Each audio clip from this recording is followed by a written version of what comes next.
విద్యార్థులపై ప్రయోగాలు వద్దు, ప్రయోజకులుగా తీర్చిదిద్దాలి.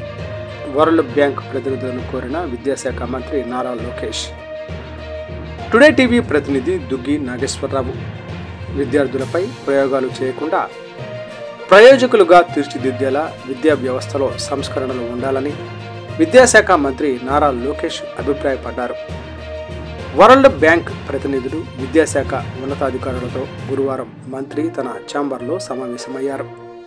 ఈ సందర్భంగా ఆయన మాట్లాడుతూ విద్యార్థులు, ఉపాధ్యాయులను కేంద్రంగా చేసుకుని విద్యా వ్యవస్థలో సాంకేతికతను ఉపయోగించి సత్ఫలితాలు సాధించే ప్రణాళికలు అమలు చేస్తున్నామని తెలిపారు.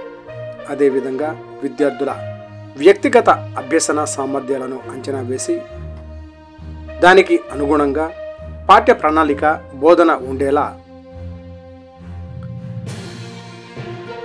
సాల్ట్ ద్వారా కృషి చేస్తున్నామన్నారు. అంతేకాకుండా ప్రతి విద్యార్థి సామర్థ్యాలు, నైపుణ్యాలు, విద్యాశాఖ ప్రగతి అందిస్తున్న సౌకర్యాలు వంటివన్నీ ప్రత్యేక డాష్ బోర్డు రూపొందించి పర్యవేక్షిస్తున్నామని వివరించారు.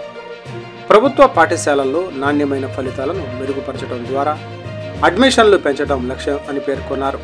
ఉపాధ్యాయుల బదిలీలలో ఎటువంటి రాజకీయ జోక్యం లేకుండా పారదర్శకంగా చేసేందుకు ఒక యాప్ను తీసుకురావడానికి ప్రయత్నిస్తున్నామని తెలిపారు. ప్రపంచవ్యాప్తంగా ఉన్న అత్యుత్తమ విద్యా విధానాలను రాష్ట్రంతో పంచుకోవాలని కోరుతూనే ఏపీలో సత్ఫలితాలు ఇస్తున్న ఉత్తమ విధానాలు ప్రపంచ బ్యాంకు ముందు ఉంచుతామని మంత్రి ప్రతిపాదించారు.